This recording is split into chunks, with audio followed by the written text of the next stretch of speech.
Se você acha que conhece a Bíblia, sinto te dizer, te entregaram só a versão demo. A verdadeira história foi picotada, censurada e passada a limpo por mãos que decidiram o que você podia ou não saber sobre espiritualidade, motivação, felicidade e até sobre o inferno. Existem livros tão perturbadores, tão intensos, que foram chutados da Bíblia como se fossem spoilers do fim do mundo. E talvez fossem mesmo. O mais bizarro? Alguns desses textos falavam de gigantes que sonhavam com o apocalipse. Outros descreviam Jesus fazendo milagres quando ainda usava fralda. E tem até livro que fez Hitler suar frio. Isso mesmo. O ditador baniu um trecho da Bíblia que ele considerava mais perigoso que um exército. Quando até o mal tem medo de certos textos, talvez você devesse lê-los também. Mas calma, você não precisa virar teólogo ou morar numa caverna para entender isso. Aqui, a gente vai explorar o que tentaram esconder de você, com leveza, profundidade e, claro, um toque de humor inteligente. Porque o verdadeiro despertar começa quando você descobre que a fé também pode ter sido manipulada. E a boa notícia? Ainda dá tempo de abrir os olhos. Tem gente que tem medo de fantasmas, outros de boletos. Mas e se eu te dissesse que existia um livro onde gigantes semidivinos profetizavam o apocalipse? O tal livro dos gigantes foi banido porque não cabia no pacote paz e amor. Ele falava de seres caídos, relacionamentos entre anjos e humanas. Sim, rolava um Tinder celestial. E monstros que destruíam plantações como quem derruba o Wi-Fi. A coisa ficou tão fora do controle que Enoque, o conselheiro espiritual da galera, quase abriu um coaching para o fim do mundo. Isso tudo antes do dilúvio, quando a motivação ainda era sobreviver sem ser comido. E é aí que a coisa fica boa. Enquanto hoje você tenta manifestar dinheiro e saúde no 5D, os nefilins estavam massacrando a galera no plano físico mesmo. O tal do Marri, um dos gigantes, começou a ter pesadelos estilo Black Mirror e pediu ajuda espiritual. Sim, até monstro tem crise existencial. Enoque avisou, arrependam-se ou o negócio vai feder. Mas ninguém deu bola, como quem ignora alerta de Pix suspeito. Resultado? Bum! Vem o dilúvio e leva geral. A abundância virou lenda e a espiritualidade ficou submersa com os pecados. Se você acha que seu financeiro está bagunçado, imagina os vigilantes, anjos que largaram o céu para viver relacionamentos tóxicos na terra, abandonaram tudo em nome do prazer e o final, pior que casamento sem comunhão de bens. O livro dos gigantes foi chutado do cânon porque revelava demais, e quando algo mostra mais do que devia, talvez seja porque tem algo aí que não querem que você descubra. E falando em revelações banidas, espera até ouvir sobre um certo trono, que talvez seja do próprio diabo. Imagine um lugar na Terra onde, segundo o Apocalipse, estaria o trono físico de Satanás. Não é o sistema bancário, é o altar de Pérgamo, um colosso arquitetônico arrancado da Turquia e levado para, adivinha, Berlim. Coincidência? Talvez. Mas o fato é que estudiosos acreditam que aquele trono mencionado por João no Apocalipse seja exatamente o altar que hoje está num museu, com vista privilegiada para a história e para o caos. Dá até para imaginar o próprio diabo fazendo stories ali. Good vibes, só que ao contrário. Agora pensa comigo. O mundo se debruçando em busca de abundância, felicidade e motivação espiritual. Enquanto talvez o inferno tenha feito check-in num museu europeu. Curioso, né? Pérgamo era centro de conhecimento, saúde e economia. O trio que ainda move o mundo. Mas se Satanás tinha um trono lá, será que ele também estava de olho no financeiro? Talvez o mal sempre se disfarce de progresso. E o segredo esteja justamente em não perder a espiritualidade, mesmo no meio da inovação. E falando em relacionamentos suspeitos, João de Patmos não escreveu aquilo por acaso.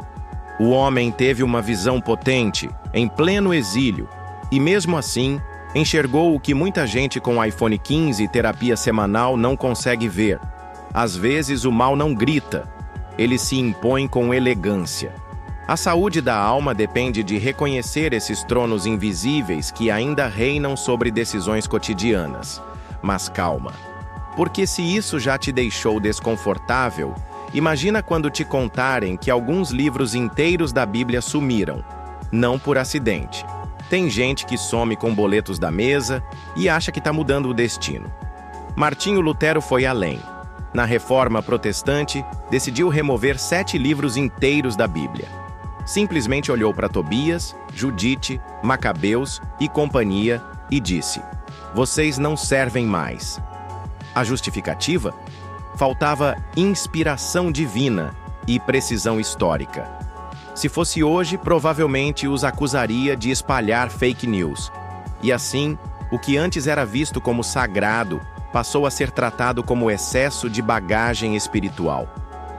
Mas pense comigo, quem decide o que é inspirado ou não? Um concílio? Um papa? Um influencer do século X? É aí que a coisa pega. Porque enquanto a maioria busca saúde espiritual e motivação nas escrituras, há textos que foram deixados de lado, como se não servissem para alimentar a alma. E ainda hoje, muita gente vive relacionamentos com a fé como quem assina um contrato, sem ler as cláusulas ocultas. O resultado? Crentes informados pela metade e espiritualmente subnutridos. Esses livros excluídos falavam de coragem, guerra, sabedoria e justiça, ingredientes que ainda fazem falta quando o assunto é conquistar dinheiro e abundância de forma ética. Macabeus, por exemplo, é uma verdadeira aula de resistência. Já a Sabedoria de Salomão? Um manual de mindset antes de existir a palavra mindset. A pergunta que fica é: será que sua espiritualidade não anda meio capenga por falta de leitura? E se a história toda foi editada para manter certas verdades longe do seu alcance? Espera até conhecer o livro que deixou Hitler completamente apavorado. Hitler não teve medo de tanques, mas tremeu diante do livro de Esther. Isso mesmo, um texto bíblico, sem nem citar Deus, diga-se de passagem, fez o ditador suar frio. Por quê? Porque Esther conta a história de uma mulher judia que se infiltra no Império Persa, desmonta um genocídio com inteligência emocional e ainda organiza uma revolta que salva o povo. É tipo uma operação secreta de Netflix, com final feliz e sem precisar de CGI. Para o regime nazista, isso era pura dinamite simbólica. A narrativa bate fundo porque expõe o medo que tiranos têm da espiritualidade disfarçada de coragem. Não tem milagre visível, mas tem estratégia, motivação e relacionamento com o invisível. E mais, Esther usa o silêncio como arma, o tempo como aliado e a verdade como espada. É ou não é um manual de inteligência emocional disfarçado de escritura? E olha que nem precisava de profecias, só de posicionamento. Talvez por isso mexa tanto com quem tem alergia à justiça. Essa história também nos faz pensar em como agimos diante das ameaças no nosso próprio Império Persa moderno, seja ele financeiro, emocional ou energético. Quantas vezes deixamos de agir por medo de perder a tal da zona de conforto? A verdadeira abundância começa quando a gente entende que felicidade não é ficar em paz com o opressor, mas levantar a cabeça com a força de quem tem propósito. Agora, e se eu te dissesse que Jesus teve uma infância registrada e que ela foi banida também? Você já se perguntou o que Jesus fazia antes de virar o cara que andava sobre as águas? Spoiler: ele já era diferenciado.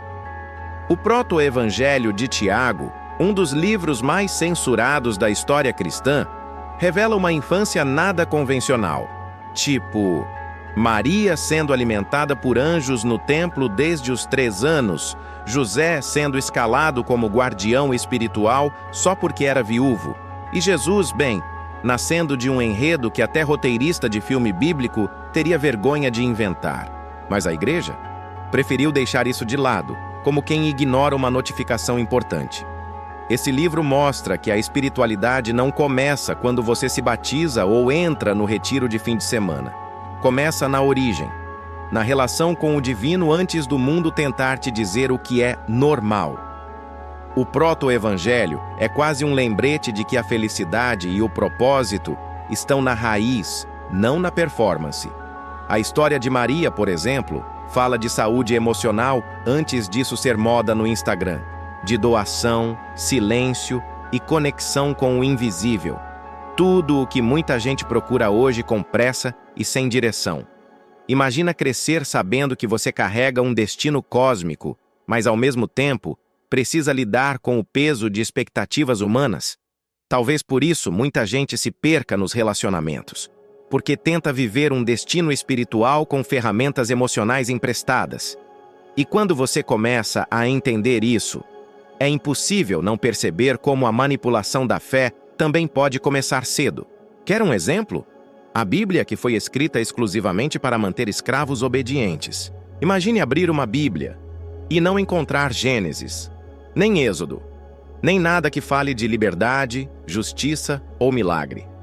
Bem-vindo à Bíblia dos Escravos, uma edição customizada por missionários britânicos em 1807, feita para manter africanos nas plantações, obedientes e quietos. Tiraram 90% do Antigo Testamento, metade do Novo, e deixaram só o que reforçava a submissão.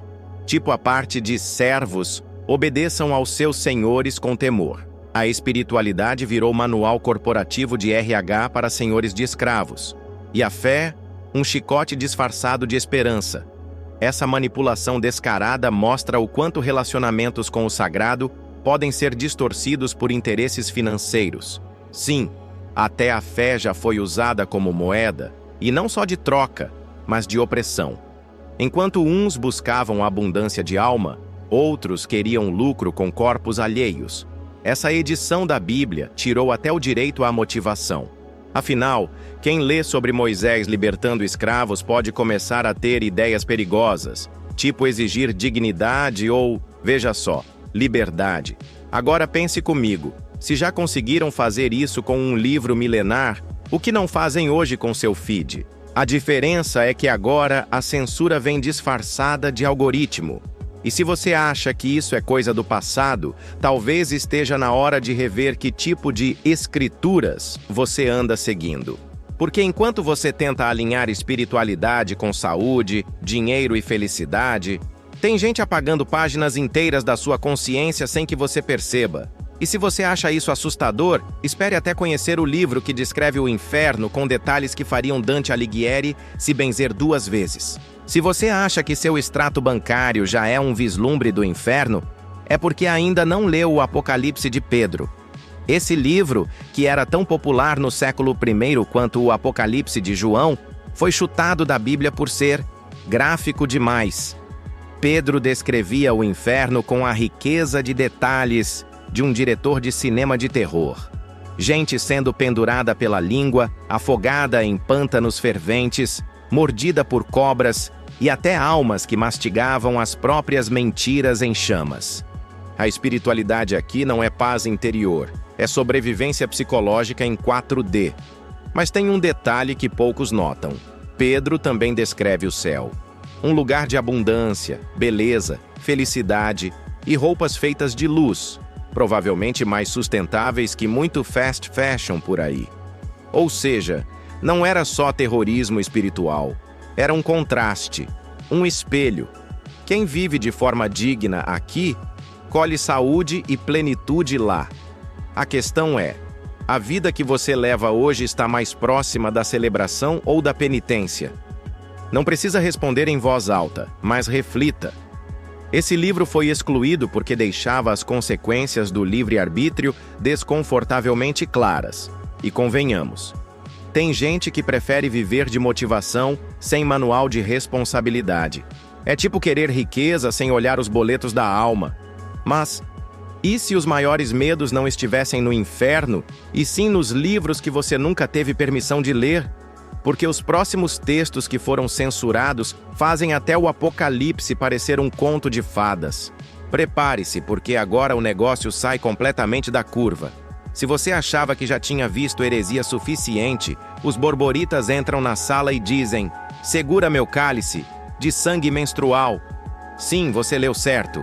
Esse grupo gnóstico medieval não só reescrevia o Evangelho, eles reinterpretavam a espiritualidade com um nível de bizarrice que faria até Freud pedir licença.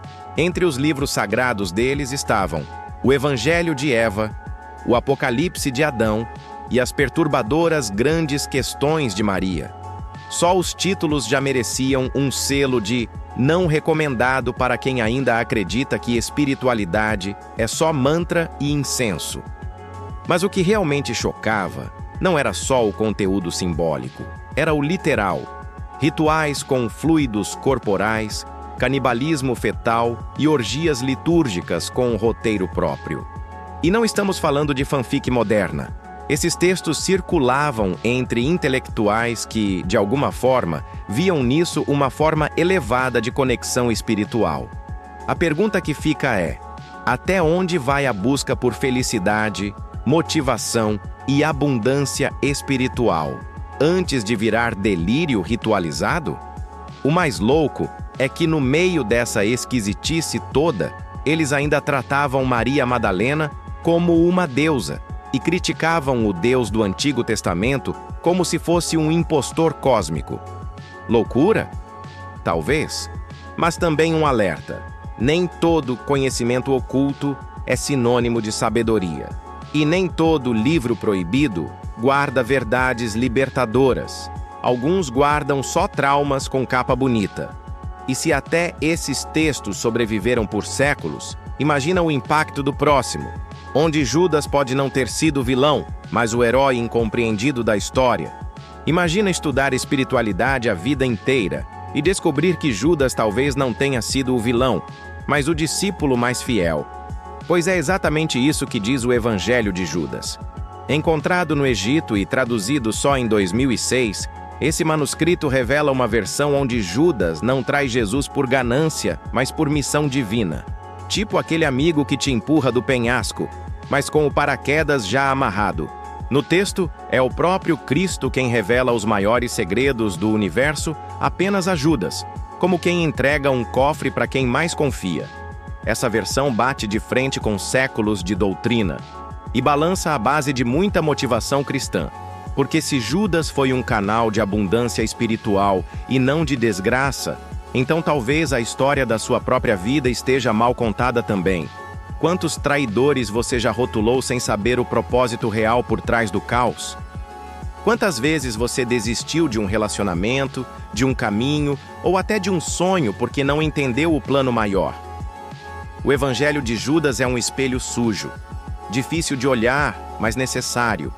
No fim das contas, a maior heresia desse livro pode não ser o conteúdo, mas a coragem de recontar uma narrativa tão bem estabelecida. E se até a figura mais odiada do cristianismo tiver sido, na verdade, um instrumento de luz, talvez seja a hora de rever quem você tem deixado de ouvir. Porque às vezes a espiritualidade te chama onde você menos quer olhar. E agora que você viu todos esses livros que tentaram esconder, talvez esteja pronto para enxergar o que sempre esteve aí, escondido, até dentro de você. Depois de tudo isso, me diz, quantas versões da verdade você ainda aceita sem questionar? Quantas páginas arrancadas da sua própria história você nem sabe que faltam? Talvez a abundância, a felicidade, os bons relacionamentos e até a saúde que você procura estejam escondidos. Não em um milagre, mas naquilo que você nunca teve permissão de acessar. A pergunta é: você vai continuar acreditando só no que te entregaram mastigado? Ou vai cavar mais fundo? Vai seguir aceitando uma espiritualidade formatada? Ou finalmente descobrir que a fé de verdade é aquela que te provoca, que te tira do automático e que te convida a pensar com coragem, não com medo? Se esse vídeo abriu alguma janela aí dentro, comenta aqui o que mais te surpreendeu. Qual desses livros você teria coragem de ler inteiro? E claro, se você quer continuar desvendando os bastidores do invisível, inscreva-se no canal e ative as notificações. Porque aqui, o que foi escondido, a gente revela.